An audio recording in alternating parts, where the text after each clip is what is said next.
असताना कोणतं आर्टिकल आपण कसं वाचायचं, का वाचायचं हे ठरवताना सिलेबस. पेपर आहे ना, मला खूप वाचावं पण लागत नाही हे सेंटेन्सेस. आता मी जस्ट स्कॅन करत गेलं ना, मला माहिती आहे की आता हा आपण बघू ना, we have become refugees in our own land, we may never return.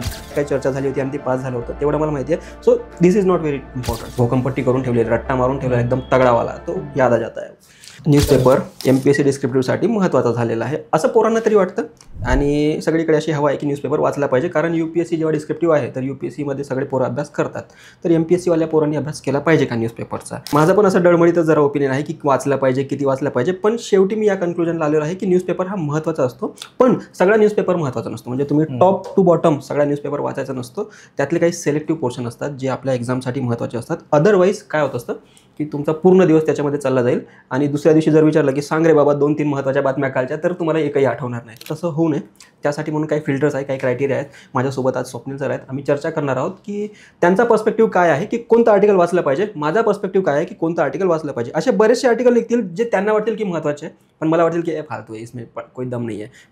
माझ्या बाबतीत पण तसंच होऊ शकतं. तर ते मिलन कसं घडवून आणायचं की मोस्ट सुटेबल आर्टिकल कोणतं आहे, आणि मी जे काही माझे पुढचे 5-10 मिनिट घालवणार आहे ते कोणत्या आर्टिकलवर घालवले पाहिजे याच्याबद्दल आपण चर्चा करूया. म्हणजे सगळ्यांना असं वाटतं की पेपर वाचणं म्हणजे फावल्या वेळात करायचं काम आहे. जसं तुम्ही म्हणता की पहिल्यापासून शेवटपर्यंत वाचणं गरजेचं नाही. म्हणजे काही लोक बघतो मी की दिवसभर पेपर वाचत असतात, तर ते नाही करायचं आपल्याला. की पेपर हा तुम्ही स्मार्टली वापरला पाहिजे, आणि बऱ्याच गोष्टी तुम्हाला ज्या पुस्तकात भेटणार नाहीत त्या पेपरमध्ये. म्हणजे त्याचं मी विभाजन केलं तर पेपर हा डायरेक्ट सोर्स पण आहे आणि इनडायरेक्ट सोर्स पण आहे. जसं पेपरमध्ये एखादी फॅक्ट आहे किंवा एखादी गोष्ट सांगितलेली आहे तर ती मला प्रीसाठी जाते, पण प्रत्येक बातमी पेपरमधली पूर्ण तुम्हाला इन्फॉर्मेशन नाही देणार. उदाहरण म्हणजे आज आपण आजचे पेपर घेतलेलेच आहे, ते पुढे बघू इनडायरेक्ट कशा आणि डायरेक्ट कशा असू शकतात.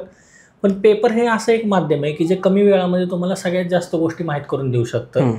तुमच्या सिलेबसवरती किती पकड आहे किंवा नाही हे जर तुम्हाला बघायचं येणारच होतं थोड्या वेळात, तर तुम्ही ते पेपरमधनं बघू शकता. तर ह्या मुद्दे आपण सविस्तर चर्चा करू याच्यावरती.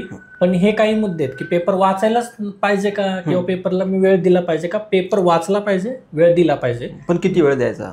तर तो तुम्ही तुमच्या अंडरस्टँडिंगनुसार तुम्ही किती पेपर वाचला त्याच्यानुसार करणं गरजेचं आहे. अजून एक मुद्दा मला असं बोला वाटतं की मार्केटमध्ये बरेच करंट अफेअर्स अवेलेबल आहेत, पेपर वाचायला कशाला वेळ आहे. म्हणजे महिन्यातलं एकदा घेऊन यायचं, वाचून टाकायचं, आणि पेपर वाचायची काही गरज नाही असं असते.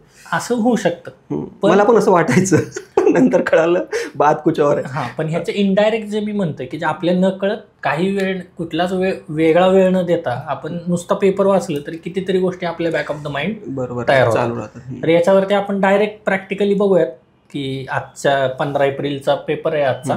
एक इंडियन एक्सप्रेस तुम्ही घ्या, मी लोकसत्ता घेतो.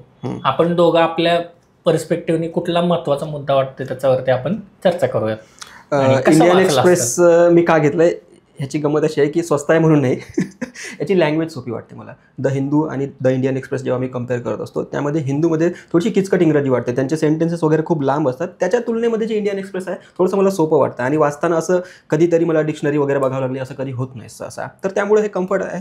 6 रुपयाचा न्यूजपेपर आहे, आणि बेसिक रिक्वायरमेंट काय आहे की तुम्ही जाऊन पेपर घेऊन यायचा आणि एक मस्त चहा वगैरे प्यायचा, कारण एनर्जी खूप जाते ह्यामध्ये, आणि युटिलायझेशन झालं पाहिजे त्या एनर्जीचं. अदरवाईज तुम्ही सगळा पेपर वाचून काढला आणि त्यामधून काही तुमचं इन्फॉर्मेशनमध्ये ॲडिशन झालेलं नाही आहे तर इट इज ऑल वेस्ट.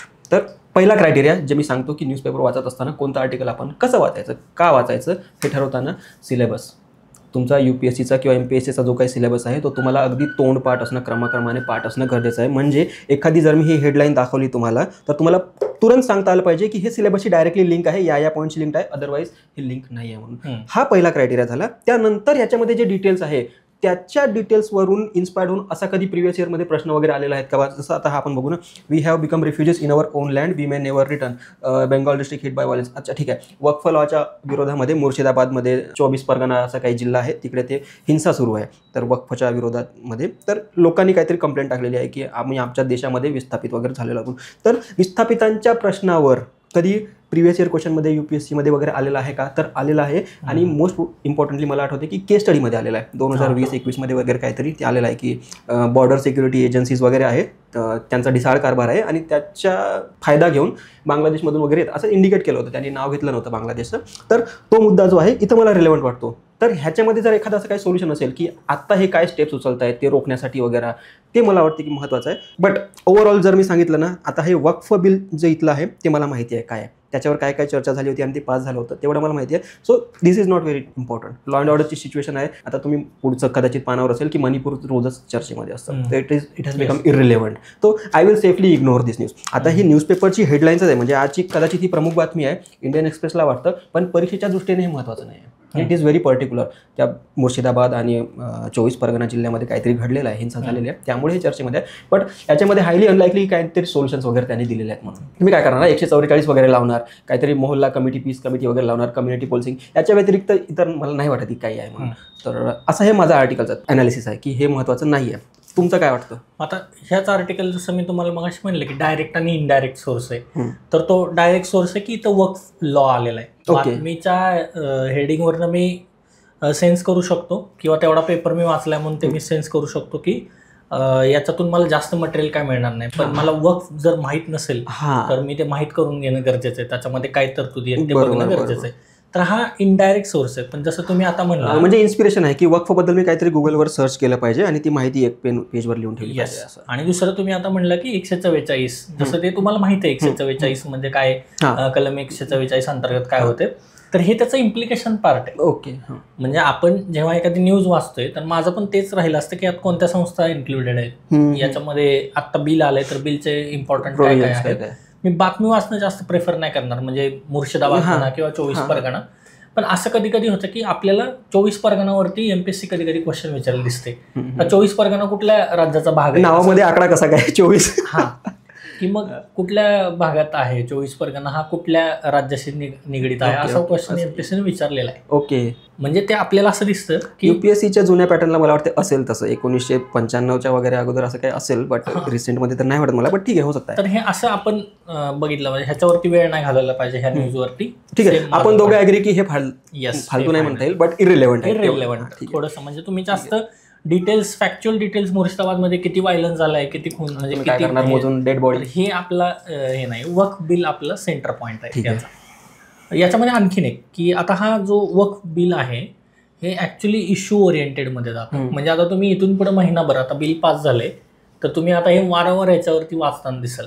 तर तुम्ही रादर कुठल्या सोर्समध्ये जाण्यापेक्षा किंवा तुमच्या करंट अफेअर्सच्या मटेरियलमध्ये त्यात तर जावाच, पण ज्या काही गोष्टी अगदी तुमच्या मिसिंग आहेत त्या तुम्हाला ह्या थ्रू आउट इश्यूजमध्ये दिसतील. ओके. किंवा बिलचं असं काही आर्टिकल येईल की प्रत्येक बिलचा अगेन्स्ट एक आर्ग्युमेंट आहे आणि एक प्रो आहे, तर तो एक तुमचा मेन्ससाठीचा पार्ट होऊ शकतो. ओके. की तुम्ही ह्यांचा जर ते प्रो असतील त्याचा, तर तो मुद्दा तुम्ही प्रोमध्ये लिहू शकता, अगेन्स्ट असेल म्हणजे तुम्ही हा इश्यू आहे काही फॅक्ट आहे ही पण ह्यातून आपण आयडेंटिफाय करू शकतो या न्यूजवरनं. तर माझ्यासाठी हा रिलेव्हन्स आहे त्याचा. ओके, ठीक आहे. इतका ह्यालाच सायमल्टेनियसली आपण मराठी, म्हणजे आता आणखीन एक राहून गेला आपलं बोलताना की पेपर कुठला वाचला पाहिजे. लोकसत्ता वाचायला पाहिजे, इंडियन एक्सप्रेस वाचायला पाहिजे, हिंदू वाचायला पाहिजे. तर तुम्ही साधारणपणे प्रत्येकाने जसं तुम्ही सांगितलं की तुम्हाला सोपं वाटतं, लँग्वेज सोपी वाटते, ज्याची फॅमिलॅरिटी आहे तुमची, तर मी असं म्हणेल की तुम्ही सुरुवातीला हे ट्रायल आणि टेस्ट करायला पाहिजे की कुठला पेपर तुम्हाला सोपा वाटतं. म्हणजे समजा मला हिंदू सोपा वाटत असेल तर मी हिंदू वाचावं. मला लोकसत्तामध्ये बातम्या सगळ्या पेपरमध्ये त्याच असतात, कंटेक्च्युअलायझेशन थोडंसं वेगळं असतं त्याचं, किंवा ती जी मांडण्याची पद्धत असते ती फक्त थोडी थोडी वेगळी असते प्रत्येक रायटरनुसार, कारण हे व्यक्तिपरत्वे बदलणार आहे. जसं आपलं पेपरचं चॉईस बदलेल तसा लेखकाचा पण चॉईस बदलेल. तर मग ही गोष्ट लक्षात घेऊन तुम्ही तुमच्या कम्फर्टनुसार मराठीचा एक आणि इंग्रजीमधला एक असा कुठलाही एक पेपर वाचा. एकाच पेपरला लॉयल राहणं गरजेचं आहे का? कि समझा आता मैं एक्सप्रेस वाचतो एक आठवड़ा, मला वाटलं की यार एक्सप्रेस में से एग्जाम के लिए कुछ भी नहीं आ रहा, तो फिर हिंदू उठा लिया, फिर मिंट उठा लिया, फिर कुछ और उठा लिया. ऐसे करना चाहिए या एक ही पेपर कंटिन्यू करना चाहिए? नाही, मला असं वाटतं की एकच पेपर आपण वाचला पाहिजे. म्हणजे तुम्ही एक साधारणतः ही एक प्रोसेस आहे. तुम्ही जर कंटिन्युअसली एक साधारण 2-1 महिने पेपर वाचला तर मला असं वाटतं की तुम्ही हेडिंगवरून त्याच्या आतमध्ये काय काय असू शकतं त्याची आपण काय म्हणू. एक्सप्रेसच्या बाबतीत मला असं आहे ना, खूप ओळख झालेली आहे त्याची, की मला माहित असते की कोणत्या पानावर कुठल्या कोपऱ्यामध्ये कोणती बातमी महत्त्वाची असते म्हणून. तर असं पेपर आहे ना, मला खूप वाचावं पण लागत नाही हे सेंटेन्सेस. असं मी जस्ट स्कॅन करत गेलं ना, मला माहिती आहे की एक्सप्लेनवाला जे पेज आहे त्यावर हे असे आर्टिकल आहे आणि ते महत्त्वाचं असतं एक्झामच्या दृष्टीने. ह्याच्यामधलं हे आर्टिकल आहे ना, हे मला माहिती आहे की मोस्टली पॉलिटिकल न्यूज जे आहे, जे सर्क्युलेशनमध्ये आहे का नाही, ती न्यूज असते पहिल्या पानावर, पण त्याचं एक्झामच्या दृष्टीने काही महत्त्व नसते. It becomes very predictable. एखाद्या व्यक्तीशी आपण खूप फॅमिलियर झालो ना, की आपल्याला माहित असते की याचं पुढचं वाक्य काय असणार आहे. तसंच पेपरच्या बाबतीमध्ये होत असतं. मला एक्सप्रेस कारण खूप वर्षांपासून वाचत आलेलो आहे, तर ती फॅमिलियरिटी आलेली आहे आणि मला सोपं वाटतं. येस, म्हणजे आपण परत त्याच मुद्द्यावर की इम्पॉर्टन्स आहे आणि एकच हे करणं गरजेचं आहे. आता आपण मराठीमध्ये काही आपण जस्ट हेडिंग बघूयात आणि आपले 2-3 शॉर्ट मुद्दे त्याच्यावरती डिस्कस करू. जसं मेहुल चोक्सी अटक केले, तर याच्यातून फारसं काही फॅक्च्युअलच दिसते आपल्याला याच्यामध्ये. पण आपला रोल काय येतो की याच्यामध्ये आता ईडी सारखी एक संघटना इथं आपल्याला दिसते लगेच नजर टाकल्या. ईडी बद्दल काय माहिती आहे का आपल्याला? माहीत असणं गरजेचं आहे, कारण security forces and their mandate GS paper 3 मध्ये आहे ते इंटरनल सिक्युरिटीमध्ये. तर ईडी NIA हे तुमचं NCB वगैरे हे कधी ना कधी वाचण्यामध्ये येणारच आहे. तर मला वाटतं की हे आर्टिकल जरी पूर्ण वाचायचं नसेल तर इथं ईडीने काय काय केलेलं आहे, ते कोणता कायदा वगैरे आहे, फॉरेन एक्सचेंज मॅनेजमेंट ॲक्टचा वगैरे जर रेफरन्स आला तर हे आर्टिकल महत्त्वाचं. अदरवाईज त्याला अटक केली, त्याला मग त्याचं एक्स्ट्रॅडिशन वगैरे होणार आहे जे काही आहे. मग ते एक्स्ट्रॅडिशनची पद्धत वगैरे काय असते इंटरनॅशनल रिलेशन्समध्ये. मला एक कधी मागे 2016-17 मध्ये किंवा 15 मध्ये असेल, एक इटालियन मरीन्सची एक न्यूज खूप चाललेली. त्यांनी काय केलं होतं, भारताच्या सागरी हद्दीमध्ये येऊन त्यांनी गोळीबार केला होता आणि 2 मासेमारांचा काहीतरी मृत्यू झाला होता. तर भारत सरकारने त्यांना अटक करायचा प्रयत्न केला होता आणि त्यांना अटक केली. त्यांचं असं म्हणणं होतं की आम्ही इंटरनॅशनल वॉटर्समध्ये होतो म्हणून. भारत सरकारचं असं म्हणणं होतं की तुम्ही भारताच्या समुद्री हद्दीमध्ये येऊन आमच्या लोकांना मारलेलं आहे म्हणून. ते काय म्हणतात, कार्गो शिप होता, ते व्यापारी जहाज वगैरे असतात त्या प्रकारचं होतं. तर त्यांना अटक करायची, याच्यावरून भारत आणि इटलीच्या संबंधामध्ये तणाव निर्माण झाला होता डिप्लोमॅसीमध्ये. तर त्यावर्षी त्या करंट अफेअर्समध्ये IRचा जेव्हा आपण अभ्यास करतो ना, त्यावेळेस ते महत्त्वाचं झालं होतं की एका इव्हेंटमुळे 2 देशाच्या संबंधामध्ये कसा तणाव निर्माण होऊ शकतो. काल परवा डिप्लोमॅट वगैरे बघून आलो, त्यामध्ये कुलभूषण जाधवबद्दल काही सांगितलं नव्हतं, पण कुलभूषण जाधव हा पाकिस्तानच्या अटकेमध्ये आहे. त्यामुळं बोन ऑफ कंटेन्शन आहे ते. जेव्हा किंवा तुम्ही डिप्लोमॅसी करायला पाकिस्तानच्या पुढे तुम्ही हजर होता, तेव्हा ते कुलभूषण जाधवचा मुद्दा पुढे आणत असतात. त्यावेळेस कुलभूषण जाधव पण चर्चेमध्ये होता. इंडिया पाकिस्तान रिलेशनमध्ये that was the dominant theme त्यामध्ये, की त्याला कसं सोडून आणायचं आणि तो दहशतवादी म्हणून त्याला अटक केलेली असं पाकिस्तानचं म्हणणं होतं. इटालियन मरीन्सच्या बाबतीमध्ये पण हेच झालं होतं. तर ही जी मागची स्टोरी आहे का नाही, 2 देशामध्ये संबंधांमध्ये तणाव कसा निर्माण होतो, त्यासाठी मला वाटते महत्त्वाचं आहे एक्स्ट्रॅडिशन महत्त्वाचं आहे. अदरवाईज यामध्ये काही नाही आहे. पहिल्याच पेजवरती आणखीन एक मला एका कोपऱ्यात छोटीशी बातमी दिसते, ताडोबात वाघिणीचा मृत्यू. ओके, हां, म्हणजे माझं लक्ष जातं त्याकडे. तर मग तुम्ही ह्या बातमीचं काय काय बघू शकताय? याच्यामध्ये बातमी तर खूप छोटी आहे, पण प्रिलिम्ससाठी काय महत्त्वाचं आहे याच्यामध्ये? प्रिलिम्ससाठी आता ताडोबामध्ये वाघिणीचा मृत्यू झाला आहे. माझा जिल्हा चंद्रपूर आहे, मला माहिती आहे ताडोबा कुठं आहे काय, मी बऱ्याचदा गेलेलो आहे. तर ह्याच्यामध्ये प्रिलिम्सच्या पर्स्पेक्टिव्हने UPSCचा जर आपण विचार केला तर टायगर सेन्सस यांची जनगणना वगैरे कशी होत असते, ती जनगणना करण्याच्या पद्धती कोणत्या कोणत्या. एक तर फिजिकल झाली की तुम्ही हिंडत आहात, तुम्ही कॅमेराज वगैरे लावलेले आहात आणि कॅमेरामधून तुम्ही टिपत आहात वाघाचे फोटो, त्यांचे जे बछडे वगैरे आहेत ते. दुसरं जे नवीन आत्ता अलीकडे ट्रेंडमध्ये आहे त्याला म्हणतात एन्व्हायरमेंटल DNA कलेक्शन. वातावरणामध्ये जसं वाघांची विष्ठा वगैरे केलेली आहे, कुठं मूत्रविसर्जन वगैरे केलेलं आहे, किंवा ते झाडांना आपलं शरीर वगैरे घासत असतात, मग त्यांच्या केसामधून तुम्ही DNA कलेक्ट करायचं आणि त्याचं ॲनालिसिस करायचं, त्यातून किती वाघ आहेत, वाघिणी आहेत, त्याचा तुम्ही अंदाज लावू शकता. तर ते एन्व्हायरमेंटल DNA ते महत्त्वाचं आहे. टायगर सेन्सस महत्त्वाचं आहे. एकदा मला आठवतं की बुद्ध पौर्णिमेच्या दिवशी काहीतरी त्यांनी टायगर सेन्सस वगैरे केला होता. तर ते बुद्ध पौर्णिमा त्यावेळेस चर्चेमध्ये होती. मग पौर्णिमेच्याच दिवशी टायगर सेन्सस का केला जातो आणि त्यावेळेस त्यांनी काउंट केला तर काहीतरी जास्त वाघांची संख्या आढळली. तर गुड न्यूज असं दुसऱ्या दिवशी पेपरमध्ये आलं होतं. तर तो पढ़ने वाले को भी मजा आता है थोड़ा सा. बट ये आर्टिकल है ना इतना सा है, इसमें शायद 200 वर्ड्स का होगा. तर मला नाही वाटत की याच्यामध्ये खूप काही दिलेलं आहे. एखाद्या वाघिणीचा मृत्यू झालेला आहे, आता ते कोणत्या कारणामुळे झालं मी अजून वाचलेलं नाही आहे. बट ॲक्सिडेंटल डेथ असेल तर एवढं इम्पॉर्टंट नाही आहे. जर एखादी रोगराई पसरलेली असेल, जसं गीरच्या वाघांमध्ये कॅनाईन डिस्टेंपर व्हायरस कधी पसरला होता मागच्या 2-3 वर्षा अगोदर, CDV कुत्र्यांना वगैरे होत असतो, तो आजार पसरला होता, त्यामध्ये मरत होते. तर ते महत्त्वाचं आहे. कॅनाईन डिस्टेंपर व्हायरस काय आहे, वाईल्ड लाईफला तो अफेक्ट करतो. अदरवाइज एक्सीडेंटल डेथ असेल तर आई डोंट थिंक कि वेरी मच इंपॉर्टेंट है. तो ये मेरा फिल्टर था, लेकिन यहाँ पे कहीं पे लिखा नहीं है, वो मेरे दिमाग में है, कहीं पे मैंने पढ़ रखा था. आउट ऑफ नथिंग अगर आप मुझे पूछोगे कि इसके बारे में कुछ बता तो मैं कुछ बता नहीं पाऊंगा. But the moment I see की ताडोबा आणि वाघीण इथं आहे, तिचा मृत्यू झालेला आहे, तर एक्झामच्या दृष्टीने हे सगळे मुद्द्यानं आपोआप आठवतात. कारण सिलेबसवर पकड आहे ना, भोकंपट्टी करून ठेवलेली, रट्टा मारून ठेवलेला एकदम तगडावाला, तो याद आ जाता है. तर हे एक रिव्हिजन करण्याची पण पद्धत आहे माझी. एक न्यूज बघायची आणि इथं काही लिहिलेलं नाही आहे, मात्र त्याचा आगाळा आणि पिछाडा सगळा शोधून काढायचा मनातल्या मनामध्ये, रिव्हिजन होत राहतं असं. आणि ते तुम्हाला बेनिफिट पण, म्हणजे मी पण काही असं की हेडलाईन बघून तुम्ही जेव्हा न्यूज प्रेडिक्ट करता आणि ती जेव्हा बरोबर यायला लागते तेव्हा तुम्ही पेपर वाचता, त्याचं काहीतरी समाधान तुम्हाला राहतं. सुतावरून स्वर्ग गाठण्यात यशस्वी झालं असं काहीतरी वाटतं. आणि ते ऍक्च्युअली तुम्हाला पेपर लिहिताना खूप मदत करतं की नवीन स्टोरीज आठवतात तुम्हाला, म्हणजे ब्लॉक येत नाही तुम्हाला कुठला असं काय करत असाल तर. दुसरी आता इथं लोकसत्तेमध्ये दिसते, गुजरातमध्ये 1800 कोटींचे अंमली पदार्थ जप्त झालेत. हा एक इश्यू आहे जो कंटिन्युअस बेसिसवरती दिसतो, साधारण 4-5 दिवसानंतर याच्यावरती न्यूज असते. याच्यामध्ये जर दृष्टिकोन आपला जर न्यूज आणि कॉस्ट बेनिफिट बघितला तर ह्याच्यामध्ये विविध दलांची नावं दिलेली आहेत. म्हणजे तटरक्षक दल आहे, त्याच्यानंतर कोस्ट गार्ड असेल, नेव्ही असेल, स्टेट पोलीस वगैरे असेल.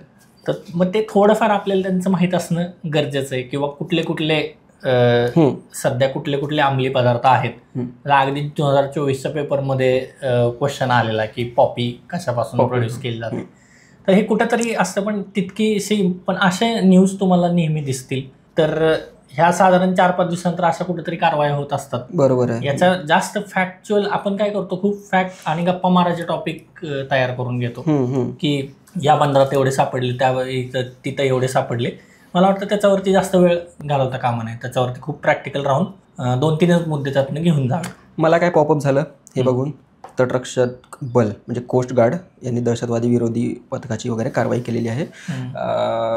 GS पेपर 3 मध्ये आहे ना, ते इंटरनल सिक्युरिटीमध्ये कोणाचं ज्युरिस्डिक्शन कुठपर्यंत असते, 12 नॉटिकल माईलपर्यंत कुणाचं असते, 200 नॉटिकल माईल्सपर्यंत वगैरे कुणाचं असते ते. आणि त्या 3 एजन्सीजमध्ये, स्टेट पोलीसमध्ये, कोस्ट गार्डमध्ये आणि नेव्हीमध्ये कोऑर्डिनेशनचे जे काही प्रॉब्लेम्स आहेत, ज्याच्यामुळे 26/11चा हल्ला वगैरे झाला होता, की त्याच्यामध्ये कोऑर्डिनेशन वगैरे नव्हतं असं ते चर्चेमध्ये असायचं.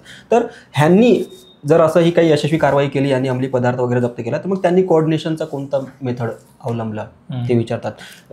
पेपर 3 मध्ये बऱ्याचदा असा प्रश्न विचारला होता. मला एकदा आठवतं की आपल्या पूर्ण कोस्टच्या सीमारेषा जे आहे त्याच्यावर वेगळे वेगळे इनिशिएटिव्ह घेतलेले आहे, वेगळ्या वेगळ्या राज्यांनी, गुजरातने घेतलं आहे, महाराष्ट्राने घेतलं आहे, कर्नाटकने घेतलेलं आहे. आणि हाऊ इफेक्टिव्ह दे आर, त्यांनी जे काही आपल्या कोस्ट लाईन सुरक्षित करण्यासाठी जे काही इनिशिएटिव्ह आणलेले आहेत ते किती इफेक्टिव्ह आहे आणि ते कोणते कोणते असं विचारलं होतं. तर स्टेट स्पेसिफिक वेगळे वेगळे आहे. जसं महाराष्ट्राने काय केलेलं आहे, तिथे जे मच्छीमार वगैरे असतात आपले, त्यांना GPS टॅगिंग वगैरे दिलेलं आहे. आणि त्यांना जर वाटलं की काही धोका वगैरे संभवतोय तर ते तुरंत कोस्ट गार्डला किंवा नेव्हीला तसं सूचित करत असतात.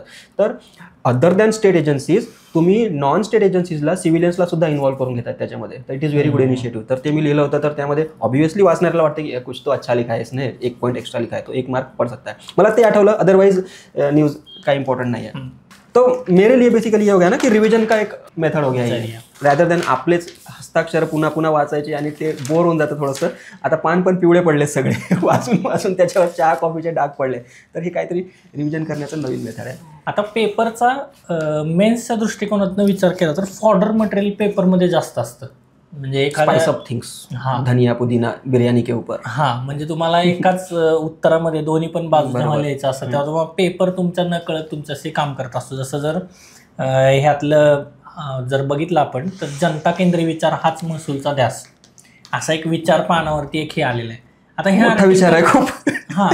याच्यामध्ये चंद्रशेखर बावनकुळेंनी लिहिलेले आहे, पॉलिटिशियन व्यक्तीने लिहिले. तर साहजिक असं आहे की त्याच्यामध्ये जास्त मुद्दे जे असतील ते थोडेसे इन्फॉर्मेशन पेक्षा इनिशिएटिव्ह कुठले कुठले घेतलेले आहेत त्यांनी त्याच्यावरती. म्हणजे हे असे पण अंदाज तुम्हाला त्याच्या लेखकावरनं बांधू शकता तुम्ही.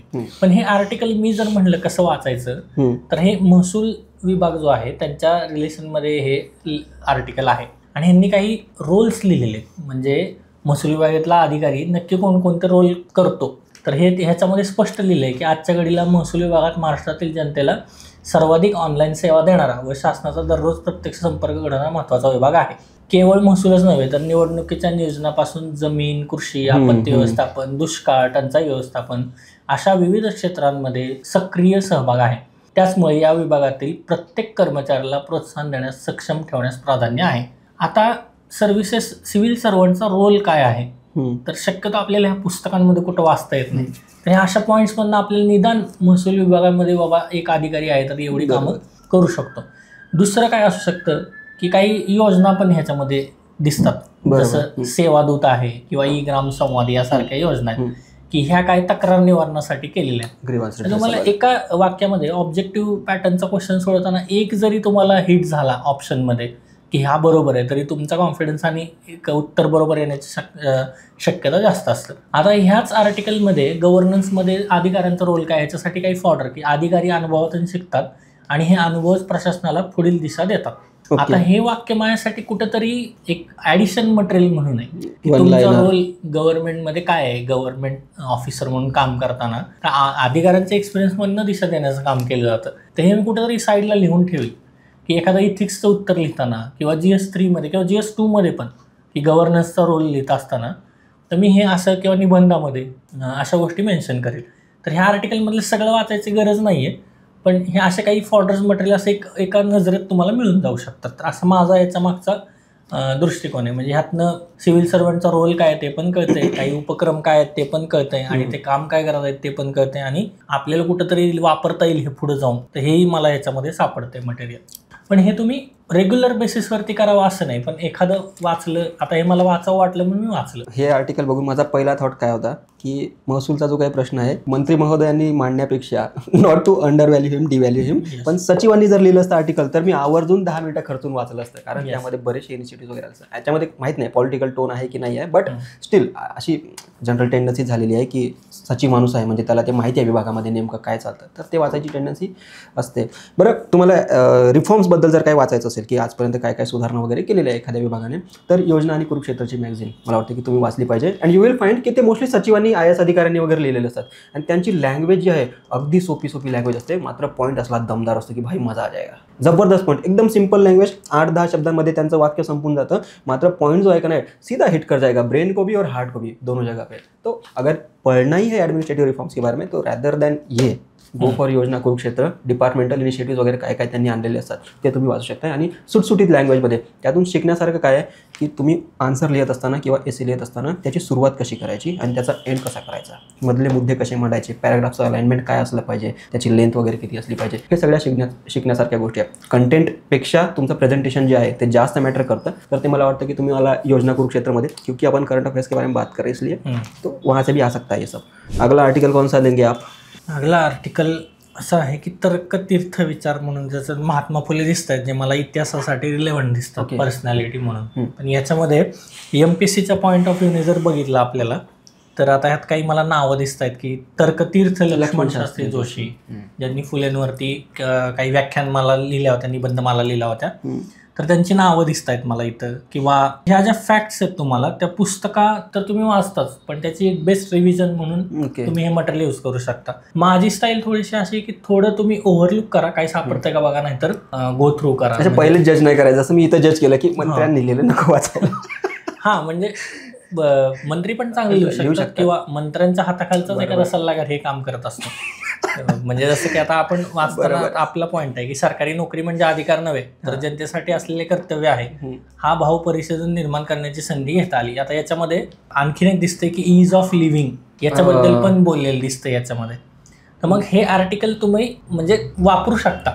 राज्यामध्ये जगणं तुमचं किती सुसह्य आहे नागरिकांसाठी, तर हे तुम्ही याच्यातून घेऊ शकता. ईज ऑफ, हे पण दुसरी न्यूज आहे. हे इंडेक्स बद्दल विचारतात, हे ईज ऑफ लिव्हिंग इंडेक्स वगैरे आहे का नाही, ते कोण रिलीज करतं. जसं नीती आयोग वगैरे ना ease of doing business index release करायचं, तर इथं आता लिहिलेलं आहे का नाही माहित नाही कोण रिलीज करतं, but ease of doing business असेल तर त्यांनी कम्पेअर करायचे भारतातले सर्व राज्य आणि त्याची क्रमवारी लावायची. मग गुजरात आणि कर्नाटक असं 1-2-1-2 असं नंबरवर असायचं. ते महत्वाचं आहे. ते विचारून झालाय प्रश्न UPSCला. MPSCला माहित नाही असं काय. आता संपादकीय पेज पण खूप मोठं असतं की संपादकीय वाचलं पाहिजे, पण संपादकीय वाचताना 2 टोन आहेत. म्हणजे आजचा आर्टिकल ऍक्च्युअली पॉलिटिकली ड्रिव्हन आहे, ज्याच्यामध्ये उपासात्मक पण लिहिलेलं आहे. तर तुमच्या लक्षात यायला पाहिजे पहिल्या 2-3 ओळी किंवा शेवटचा, म्हणजे आर्टिकल वाचताना तुम्ही काही सगळंच वाचण्याची गरज नाहीये. तुम्ही 2-3 गोष्टी वाचून ही निपटवू शकता याला. म्हणजे हे आजचं आर्टिकल एकदम उपासात्मक लिहिलेलं आहे, कदाचित ते टीकात्मक पण आहे किंवा दुर्लक्षित बाजू राहिलेली आहे. त्यातल्या कुठल्या उणिवात ते सांगितलेलं त्याच्यामध्ये. मग दंगल असेल ती कशी टाळता येईल असं त्या हेडिंगमध्ये दिसतंय. आता दुसरं पण त्याच्या खाली अभिवादन झाले, धोरणे कुठे आहेत, हे पण थोडंसं टीकाच्या टोनमध्ये जातं आर्टिकल. म्हणजे जर तुम्ही इथं त्याची समरी वाचली, आंबेडकरांबद्दल आहे, आंबेडकरांबद्दल येते. मग याच्यामध्ये आपल्याला काय दिसतंय की भारताचा 105 रँक आहे वर्ल्ड हंगर इंडेक्समध्ये, ग्लोबल हंगर इंडेक्समध्ये. ही एक फॅक्ट आहे आपल्याला. दुसरं एक अजून एक दिसतं की 86वी घटना दुरुस्ती, म्हणजे प्रिलिम्स मध्ये असे क्वेश्चन्स येतात, राईट टू एज्युकेशन वाला, त्याच्यामध्ये काय काय आहे तर ते लक्षात नाही येत आपल्या की 86 न केले, म्हणजे ते पर्याय पण इतके क्लोज असतात. अशा गोष्टींकडे आपण जर लक्ष ठेवलं, किंवा 2024 मध्ये 5 वर्षाखालील बालकांचा मृत्यू दर 2.9% आहे, ही एक फॅक्ट आहे. आता ही बालकांचं हे म्हणजे काय निओनेटल आहे, इन्फंट मॉर्टॅलिटी रेट काय आहे, इंग्रजीमधून अभ्यास केला मी, मला त्यामुळं मराठीत नेमकं काय माहित नाही, मला पण तसं नाही सांगता. 5 वर्षाखालील इन्फंट मॉर्टॅलिटी रेट. तर मग ही एक फॅक्ट आहे जी प्रिलिम्सला वापरता येऊ नाही तर नाही येऊ, पण तुम्ही सोशल इश्यूज मध्ये नक्कीच लिहू शकता. आणि जे तुम्हाला जर तुम्ही हे इंटरनेटवरती टाकलं आत्ता तर तुम्हाला खूप वेगवेगळे आकडेवारी येतात, म्हणजे प्रत्येक इन्स्टिट्यूटचा वेगळा आकडा येऊ शकतो. Okay okay okay. तर हे पेपर तुम्हाला ते काम करतं की निदान किमान गाळीव किंवा फिल्टर्ड इन्फॉर्मेशन, जी बरोबर इन्फॉर्मेशन देण्याचा प्रयत्न केलेला असतो त्यांनी पेपरमध्ये. हे हंगर इंडेक्स वाला आहे का नाही, ह्याच्यावरून मला एक प्रश्न इन्स्पायर झालेला आठवतो. नॅशनल फूड सिक्युरिटी ॲक्ट आहे आपला 2013चा, त्याच्यावर असा प्रश्न विचारला होता की फूड सिक्युरिटी ॲक्ट जो आहे तो फूड सिक्युरिटी एन्श्योर करतो, न्यूट्रिशनल सिक्युरिटी एन्श्योर करत नाही, म्हणून म्हणजे तुम्हाला अन्न सुरक्षा आहे, पोषण सुरक्षा नाही आहे, तर एक्सप्लेन असा त्याच्या पुढे कमांड होता. आणि मग ते तुम्हाला लिहायला लागायचं की फूड सिक्युरिटी ॲक्ट जे आहे त्यामधले दोष काय काय आहे. तर ह्याच्यामध्ये चर्चा केली आहे का माहित नाही, पण धोरणात्मक आहे तर असेल मला वाटते कुठेतरी. तर असं ते क्वेश्चन्स कोणत्या कोणत्या प्रकारे फ्रेम केले जाऊ शकतात ना, ह्याचा पण तुम्ही थोडासा सराव करू शकता याच्यामधून, की ग्लोबल हंगर इंडेक्समध्ये सहज आता प्रश्न पडेल ना आपल्या मनामध्ये की आपल्याकडे नॅशनल फूड सिक्युरिटी ॲक्ट आहे, कोविडच्या काळामध्ये ती स्कीम आणली होती, त्याच्यामध्ये अन्न सुरक्षा योजना something.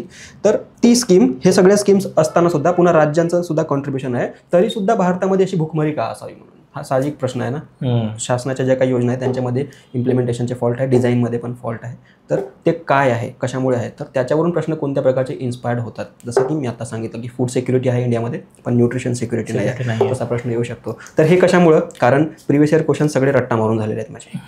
Previous year questions syllabus रट्टा मारून एक वाक्य बघितलं की लगेच माझ्या डोक्यात क्लिक झालं पाहिजे की प्रिव्हियस इयर क्वेश्चनमध्ये असं काहीतरी आलंय का, किंवा सिलेबसमध्ये आहे का. PYQ मध्ये आलेलं आहे, ठीक आहे, म्हणजे this article deserves my time. सिलेबसमध्ये आहे तर this article deserves my time, otherwise don't waste my time, move to next. Yes, वारंवार युपीआय पेमेंट क्रॅश होताना दिसते. तर युपीआयचा फुल फॉर्म आपल्या लक्षात आहे का विचारलं तर? सम पेमेंट, युनिफाईड पेमेंट इंटरफेस. अवघड जातं आपल्याला. आणि एमपीएससी विचारते म्हणजे एका क्वेश्चन्सवरती, म्हणजे इन्स्टिट्यूशन अशा गोष्टी विचारतात. फुल फॉर्म विचारलेला आहे, हो का? मग त्याच्यामध्ये इन्स्टिट्यूशन्स आहे का इन्स्टिट्यूशन आहे असा प्रश्न आहे. म्हणजे जेव्हा ते सगळं येतं तेव्हा, तर हे पेपरमध्ये कदाचित अशा गोष्टी दिलेल्या असतात, नजरेखालनं गेलेल्या बऱ्या असतात, तुम्ही लक्षात नाही ठेवलं तरी चालतात, पण मसल मेमरीमध्ये तुमच्या लक्षात येतं की हे युनिफाईड पेमेंट इंटरफेस आहे युपीआय. तर आता ही बातमी माझ्यासाठी का म्हणजे कशी महत्वाची आहे, तर 2 गोष्टी आहेत. डिजिटल इन्फ्रास्ट्रक्चर असा एक कीवर्ड आलेला आहे. बरोबर. मला आठवतं की युपीएससीच्या प्रिलिम्सला क्वेश्चन विचारला डिजिटल इन्फ्रास्ट्रक्चरमध्ये खालील कोणत्या गोष्टी येतात. तर मग हे असे कीवर्ड्स आपण कुठं त्याची बघू शकतोय का. बाकी या आर्टिकलमध्ये मला काही दिसलं नाही, पण जाता जाता या 2-3 गोष्टी मला जाणवल्या. किंवा आता सध्या युपीआयच्या पेमेंटच्या सिक्युरिटीचा इश्यू चालू आहे, म्हणजे सध्या अगदी ह्याच्यात खूपच आकडेवारी दिलेली की किती मिनिटं वगैरे हे झालेले. ते काही महत्वाचं नाही आपल्या, पण महत्वाचं काय आहे डिजिटल इन्फ्रास्ट्रक्चर म्हणजे काय आहे आणि युपीआयचे सध्या किती आहेत. मग हे पण विचारतात की युपीआय मध्ये काय काय, भीम येतं का, म्हणजे युपीआय पेमेंट मध्ये कुठले ऍप्लिकेशन्स आहेत, असेही क्वेश्चन येऊ शकतात. म्हणजे जनरली ते डिजिटल इंडिया मिशन जेव्हा आलं होतं ना, त्यानंतर मला इंटरव्ह्यूमध्ये प्रश्न विचारला होता की 9 पिलर्स ऑफ डिजिटल इंडिया कोणते कोणते म्हणून. 9 or 7 समथिंग होते, ते 4-5 सांगू शकलो होतो मी, पण पुढचे काही सांगू शकलो. ते म्हटले ओके ठीक आहे चलेगा, कोई बात नाही. तर डिजिटल इन्फ्रास्ट्रक्चर आहे, सायबर सिक्युरिटी यातला महत्त्वाचा मुद्दा आहे. भारत सरकारने काय काय केलेलं आहे, सायबर डोम वगैरे काय असतं ते आता अलीकडे मला वाटते 2020ला काहीतरी प्रश्न विचारलेला होता तसा. केरळ सरकारने काहीतरी आणलं होतं सायबर सिक्युरिटी रिलेटेड. महाराष्ट्र सरकारचे सायबर पोलीस स्टेशन जे आहे ती स्कीम आहे प्रत्येक जिल्हा लेवल सायबर सिक्युरिटी. आता digital personal data protection bill येते, त्यामुळे ते अजून चर्चेत असणार आहे. तर ह्याच्यापेक्षा मला वाटतं की तसला जर एखादा आर्टिकल मिळाला तुम्हाला तर ते डिजिटल डेटा प्रोटेक्शनसाठी तर ते महत्त्वाचं आहे. पुढचे काही दिवस कडक उन्हाचे, इकडे तर काही दिसत नाहीये. हीट वेव्ह आपण टेस्ट सिरीज मध्ये पण प्रश्न टाकला होता हा. पुढचे काही दिवस कडक उन्हाचे, तर क्रायटेरिया काय काय आहे एखाद्या भागांमध्ये जेव्हा IMD हीट वेव्ह डिक्लेअर करते तर तो क्रायटेरिया काय काय आहे. आणि 2020च्या की 21च्या मेन्समध्ये UPSCने प्रश्न विचारला होता की ह्याची काय ऑरेंज अलर्ट आहे, रेड अलर्ट वगैरे आहे पोल्युशनशी रिलेटेड, त्याचं सिग्निफिकन्स काय आहे? आता ते पाठ नव्हतं आपल्याला. काय लाल म्हणजे धोका आहे, हिरवा म्हणजे जावा. त्यांनी विचारलं की ऑरेंज म्हणजे काय, पिवळा म्हणजे काय, डोंट नो. ते ब्लँक राहून जाते तसं. आता काही इकॉनॉमी अर्थशास्त्राच्या याच्यावरती जर आपण गेलो तर तिथं आरबीआय सारखं जर काही दिसलं, आरबीआय असेल, इक्विटी असेल, इन्व्हेस्टमेंट बद्दल काय असेल, तर हल्ली शेअर मार्केटचं खूपच वाढल्यामुळे लोक इंटरेस्ट असतात, इवन ॲस्पिरंट सुद्धा. पण त्याचा इम्प्लिकेशन पार्ट आपण बघत नाही. जसं आता कर्जासोबत ठेवींच्या व्याजदरालाही कात्री. म्हणजे आता आरबीआयचा रोल काय आहे? आता इथं बघितलं तर रिझर्व्ह बँकेने रेपो दरात सलग दुसऱ्यांदा कपात केली असं दिसतंय. आपल्याला रेपो काय आहे, आरबीआय काय आहे, त्याचे इम्प्लिकेशन्स काय आहेत? म्हणजे युपीएससीचं क्वेश्चन विचारत असेल तर ते कदाचित त्याचे इम्प्लिकेशन्स काय, तर रेपो कमी केला म्हणजे कोण बेनिफिट झालं, म्हणजे काय झालं, त्याचं लोन स्वस्त होणार आहे का महाग होणार आहे, त्याच्या इनडायरेक्ट गोष्टी आहेत त्या आपण बघितल्या पाहिजे. जसं आता रेपो हा डायरेक्ट सोर्स आहे आपल्यासाठी, पण त्याचा इनडायरेक्ट सोर्स बघणं पण आपण गरजेचं आहे की त्याचे इम्प्लिकेशन्स काय आहेत, अप्लाइड बेसिस काय. कदाचित त्या आर्टिकलमध्ये दिसतील. आता हे मी पूर्ण वाचलेलं नाही आहे आर्टिकल, पण याच्यात पण मिळू शकतात तुम्हाला ते काय गोष्टी आहेत त्या. मला काय वाटतं, ही जी बातमी आहे ना, आज सेन्सेक्स किती पॉईंटने पडला वगैरे ते रोज बदलत राहतं, इन्फ्लेशनचे आकडे पण बदलत राहतात, महिन्याला ते रिलीज करत राहतात.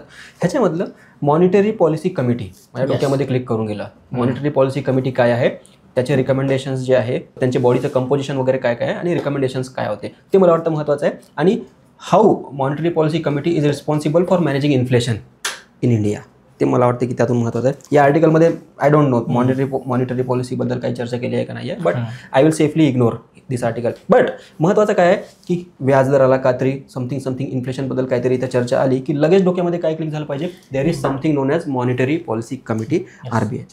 तर हे प्रत्येक पानावरती आपण आता कुठल्या गोष्टी पुणे जिल्ह्यातल्या बातम्या. अच्छा, हे सांगा मला, आपल्या जिल्ह्यातल्या काही बातम्या असतात पर्टिक्युलर, त्या वाचल्या पाहिजे का की इथंच पेपर संपवला पाहिजे? ठीक आहे, राष्ट्रीय लेवलचं डिस्कस करून झालेलं आहे, आता अजून वेळ घालवायला नको, बंद करा. काय करायला पाहिजे?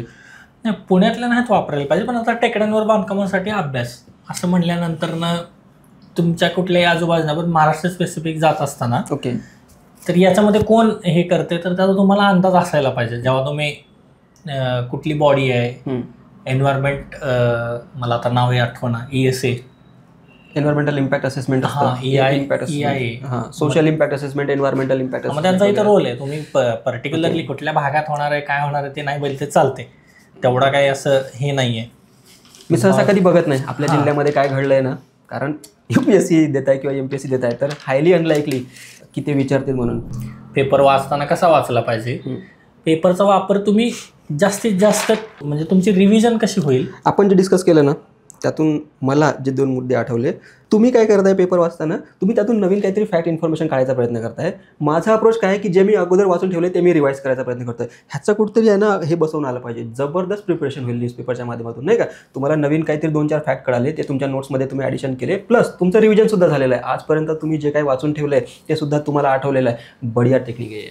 बट मला असं वाटतं की माझ्यामध्ये ती त्रुटि है. मुझे ये तो मुझे पता ही है, अभी तक मुझे जो पता है वो मैं रिवाइज करने की कोशिश करता हूँ. आप क्या करते हैं? हाँ, मुझे जितना पता है उसमें ये एडिशन हो सकता है. आपका ये अप्रोच है, इसको कंबाइन करने की ज़रूरत है, तो मुझे भी बहुत फायदा होगा इसमें. तो उत्तर लेखनामध्ये तुम्हाला जास्त ऐकतं आणि ते तुमच्या लक्षात राहील. लक्षात घ्या, पेपर वाचलेली गोष्ट लिहून नाही जरी ठेवली तुम्ही कुठं, तरी ते फ्लोमध्ये तुमच्या येऊन जाईल की हे कुठं तरी मी वाचलं होतं. बरोबर. म्हणजे तुमच्या निबंध लेखनाचे प्रश्न असतील, इथिक्सची केस स्टडी असेल, मग पेपरमध्ये चांगले स्टोरीज मिळतात तुम्हाला. रविवारचा पेपर मिस नाही केला पाहिजे. त्याच्यामध्ये बऱ्याच काही म्हणजे दोन्ही मुद्द्यांवरती गोष्टी बोललेल्या असतात. कुठले बायसच नाही घ्यायला, पेपर वाचला तर तो फायदा. पण त्याला साधारणतः 1 तासापेक्षा जास्त वेळ, किंवा राईटली सेड की मराठी पेपर असेल तर अर्धा ते पाऊण तास, ओके, इंग्लिश पेपर असेल तर साधारणतः 1 तास तुम्ही देणं अपेक्षित आहे. त्यात ते कोणत्या वाचायच्या, पॉलिटिक्स, कुठल्या पार्टीमध्ये काय झालं, कुणाचं काय झालं, या नेत्याचं नाव, हे जिल्हा म्हणजे दादांची काकांची भांडणं वगैरे सोडून द्या. आपल्याकडे मग पालकमंत्री कोणाचा जिल्ह्याचा कोण आहे या चर्चांमध्ये रंगलेलो आपण दिसतो. मला तसं काही जास्त फॅक्ट्स माहीत नाही आहेत, म्हणजे इव्हन कुठल्या आहेत, तर असं पेपरचा वापर केला पाहिजे आणि कंबाईन केलं पाहिजे अप्रोच. इन्फॉर्मेशन गॅदर पण केली पाहिजे आणि इम्प्लिमेंटेशनवरती पण काम केलं पाहिजे. आपल्या चर्चेमध्ये एक मुद्दा राहून गेला की पेपर वाचायला पाहिजे का नाही ते पण सांगितलं. वाचायला पाहिजे. पेपर कुठला वाचायला पाहिजे तो तुमच्या क्रायटेरियानुसार प्रत्येक पेपर तुम्ही 4-5 पेपर जरी बघितले तरी त्यांचा कंटेक्स्ट सेमच असतोय, न्यूज तीच असते, फक्त प्रेझेंटेशन वेगळं असू शकतं काही हे. आता मुद्दा राहतो नोट्स काढायला पाहिजेत का नाही, डिफिकल्ट पार्ट. हां, आणि तो खूप सब्जेक्टिव्ह आहे. म्हणजे मला जर आवडतं, पण माझं एका गोष्टीवरती ठाम मत आहे की तुम्ही त्याची कातरणं काढून चिटकवू नका पेपर. म्हणजे काही लोक काय करतात, सुरुवातीच्या काळामध्ये मी पण करत होतो की मला जर काही त्यातले पॉईंट्स येत नसतील तर ते मी कात्रण काढून ठेवत होतो. आणि ते वाचले का कधी नंतर? तर ते हायलाईट केलेले असायचे, पण त्यातून जर तुम्ही मुद्दे जर काढले नाहीत बाजूला तर ते काही तुमच्या कामात येणार नाही. सो नोट्स काढत असताना मला वाटतं की कीवर्ड ओरिएंटेड नोट्स असाव्यात तुमच्या, जर तुम्हाला नोट्स काढायचे असतील तर. ओके. त्या कीवर्ड्स म्हणजे कसं, जसं आत्ता आपण मगाशी जे आर्टिकल बघितलं, समजा आता आपण ताडोबाचं बघितलं तर टायगर इथं आहे, तर टायगर आहे तर NTC आहे, टायगर सेन्सस किती वर्षातून होते, गो अहेड. आणि जसं मी एक मला आठवतं की आपण ह्याचं बोललो की आंबेडकरांची धोरणं वगैरे, तर त्याच्यामध्ये काही फॅक्ट्स आहेत, तर त्या तुमच्या पुस्तकांमध्ये पण फॅक्ट्स आहेत. पण आता 2.9 5 वर्षाखाली बालकांचा 2024 मधला मृत्यूदर 2.9 आहे. ही गोष्ट तुम्ही कुठेतरी फॅक्ट बुक बनवून ठेवू शकता साईडला लिहून. दुसरं आहे की जसं की सरकारी नोकर म्हणजे अधिकारी नव्हे तर जनतेसाठी असलेले कर्तव्यच आहे, ही पण असे काही फॉर्डर मटेरियल आहे, किंवा अधिकारी अनुभवातून शिकतात आणि हे अनुभव शासनाला पुढील दिशा देतात. तर तुम्ही गव्हर्नमेंटमध्ये का महत्त्वाचे आहे, तर तुमच्या अनुभवातून काय करता येऊ शकतं. जसे एक्झाम्पल आपण देऊ शकतो, जे पेपरमध्येच सापडतात. म्हणजे झिरो पेंडन्सी मॉडेल असेल, तुम्हाला कोणतं एखादं मॉडेल माहिती आहे तर ते मॉडेल तुम्ही पेपरमध्ये शोधू शकता. तर ह्याचा वापर तुम्ही फॉर्डर मटेरियल म्हणून करू शकता, पण पेपरच्या पान भरून नोट्स काढणं अपेक्षित नाही आहे. मी काय करायचो, पेपर वाचायचं आणि इथं जर मला काही इंटरेस्टिंग फॅक्ट वगैरे वाचला का नाही, तेच इथं मी आपल्या शब्दामध्ये घिचड करून असं लिहून ठेवायचं. म्हणजे पेपर खूप घाण व्हायचा, मला रूममेट असायची शिवाय द्यायची की तू वाचल्यानंतर पेपर कोणीच वाचू शकत नाही म्हणून. पण मी काय करायचं, मग ते सेपरेट नोट्स वगैरे बनवत होतो इथंच. कारण एकदा तुम्ही वाचलं, पुन्हा तुम्ही ते लिहिलं तुमच्या शब्दांमध्ये, तर ते मेमरीमध्ये थोडंसं काय असं घट्ट जातं. म्हणजे ऑब्वियसली त्यातल्या बऱ्याचशा गोष्टी तुम्हाला आठवणार नाही, बट नेक्स्ट टाइम तुम्हाला थोडंसं लिंक लागेल, हा ऐसा मैंने कहीं पे पढ़ा था, कहीं पे लिखा था, असं ते वाढत राहतात. तर ह्याचे पुन्हा वेगळे नोट्स काढा. अगोदर कोचिंगचे नोट्स आहे, मग ते करंट अफेअर्सचे नोट्स काढा. त्याच्यापेक्षा पेपर जो आहे वाचायचं, इन्फॉर्मेशन काय मिळते, ॲनालिसिस काय करतात तेवढं, आणि जे काही क्रक्स असेल तो इथं घिचड करून लिहून ठेवायचा. एवढाच माझा अप्रोच असायचा. आणि अभ्यास करून तशी सवय लागतेच. ते काहीतरी एखादं पान तुम्ही अलॉट करून त्यात अख्खा पेपर तुम्ही कीवर्डमध्ये, आणि तो रिव्हिजन मटेरियल म्हणूनच वापरायचा आपल्याला. कारण तो काही तुम्हाला सोर्स कन्फ्युजन उलट वाढू शकतं पेपरमुळे. जर तुम्ही जास्तच पेपर ओरिएंटेड अभ्यास केला तर मग तुम्ही कन्फ्यूज करू शकता. म्हणजे माझं व्हायचं कन्फ्युजन तसं. मग ओके, 87 मध्ये काय लिहिलेलं आहे, आर्टिकल 86 मध्ये काय लिहिलेलं आहे, पेपरमध्ये फक्त 1 लाईन लिहिलेली असते. बरोबर. सगळ्या बाबतीत ते वर्क नाही होत. त्यामुळे ते शक्यतो जास्त नोट्स काढायच्या मागे लागू नये. फॉर्डर पॉईंट्सचं नोट्स तुम्ही कलेक्ट करू शकता मेन्सच्या पॉईंट ऑफ व्ह्यू. कारण हे सगळं करंट अफेअर्सच्या कुठल्या मॅगझिनमध्ये आलेलं असतं, फक्त ॲनालिसिस पार्ट येत नाही त्यामध्ये. त्यामुळं तुम्ही जर ही स्टोरी पूर्ण फॉलो केली असेल महिनाभर, आणि नंतर मंथ एंडमध्ये तुम्ही जर करंट अफेअर्स वाचला, तर लगेच तुमच्या डोक्यामध्ये ती स्टोरी क्लिक करते. सिरीज असतात ना डेली सोप, त्यामध्ये रोज काहीतरी घडत असतं. तर ते at the end of the month तुम्हाला माहीत असतं की या कसं घडत आलेलं आहे. अदरवाईज ते सगळं सरप्रायझिंग होऊन जातं की महिन्याच्या शेवटी एवढं सगळं घडते आणि मला कसं काहीच माहीत नाही. असं होऊ नये, त्यासाठी न्यूजपेपर वाचणं महत्त्वाचं आहे. So that it connects the dot every day. आणखीन थोडंसं ॲडिशन की इंग्लिश न्यूजपेपरमध्ये कॅची हेडलाईन्स असतात. तर त्या कॅची हेडलाईन्स पण तुम्ही कलेक्शन बनवू शकता. ओके. ते तुम्हाला पॉइंटर म्हणून न्यूज, म्हणजे जसं we have become a refugee in our own land, असंच मी जेव्हा बघतोय तुम्ही हा कंटेक्स्ट वेगवेगळ्या ह्याच्यामध्ये वापरू शकता. तुम्ही एन्व्हायरमेंटमध्ये वापरू शकता. एन्व्हायरमेंटचा पेपर लिहितो आपण, तर एन्व्हायरमेंटमध्ये असं लिहू शकतो आपण. तर ते तुम्ही अशा गोष्टी लिहून ठेवू शकता ज्या फॉर्डर म्हणून कामात येणार आहेत. त्याला कंटेक्स्चुअलाइज कसं करायचं, काय करायचं तुम्ही विचार विनिमय करून करू शकता. पण कॅची वर्ड्स असतील, काही टीका असतील तर त्या तुम्हाला पेपरमध्ये चांगल्या मिळतात. काही चांगले पॉईंट्स असतील, जसं आता ते गव्हर्नन्सचं बघितलं, तर तुम्ही त्याच्यावरनं बऱ्याच गोष्टी कॅपिटलाइज करू शकता, लिहू शकता. त्या अशा गोष्टी तुम्ही लिहिणं अपेक्षित आहे. फॅक्ट्सवरती जास्त महत्त्व न देता कलेक्टिव्ह काहीतरी ॲनालिटिकल घेऊन जाणं. That's it. It is too long. ठीक है, नहीं बढ़िया लगा. पता चला कि लोग पढ़ने की अलग अलग टेक्निक कैसी है, कौन सी टेक्निक लोग यूज़ करते हैं. इसमें से काफ़ी मुझे भी सीखने मिला. आपका अप्रोच मुझे पसंद आया कि जो डेटा आप कलेक्शन जो है नया आप उस पर फोकस करते हो. मेरा तो ये है कि मैंने क्या पढ़ के रखा है उसका रिवीजन मोस्टली करता हूँ. तो हा आपला एक सेशन होता, स्पेशल सेशन.